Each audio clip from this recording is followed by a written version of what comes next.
challenging, difficult, exciting, and promising. These would be the four words I would be using. It's both what has happened in 2021 and what we might be able to achieve in the future. It was a team effort, thanks to the planning committee, thanks to INTA staff, to the different committees. Basically, in terms of the meetings, we decided to change the order. We knew we would not be able to have any kind of in-person meeting in May. This is why we moved leadership meeting to May. And instead, we thought we would have a better chance to have an annual meeting with some kind of in-person component in November. And that's what we did with the annual meeting virtual class. I would say she's been extremely personal.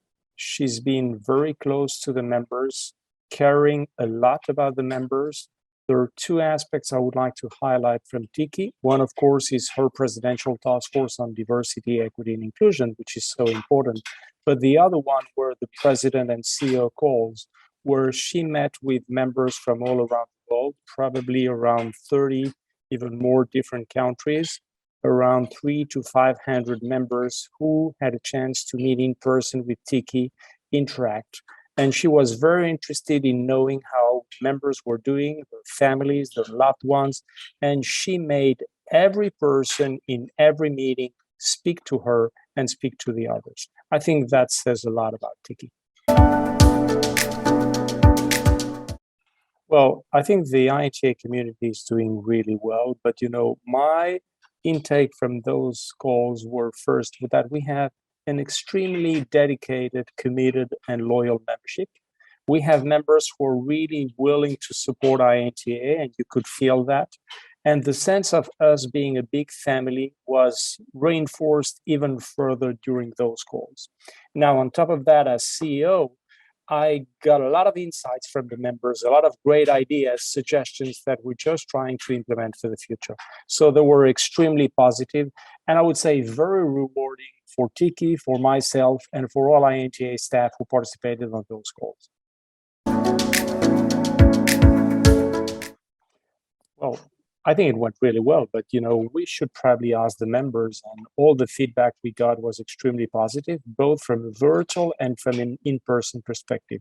For those who attended virtually the meeting, I think they got used to the technology and they felt far more comfortable than in 2020. So the outcome was very positive.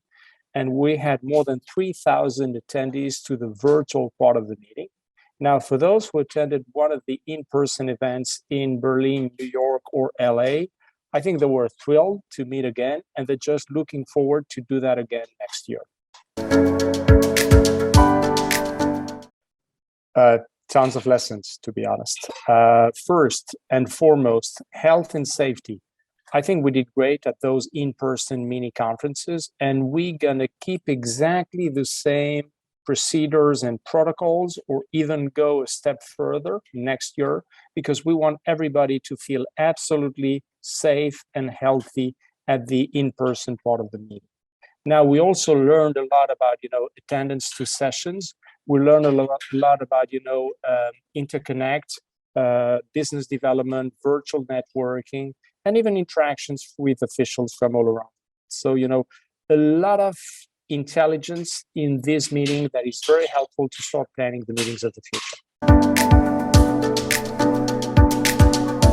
Indeed, and I think, the moment we announced the 2022 annual meeting in Washington, D.C., being this time a Live Plus, there was a lot of excitement around it.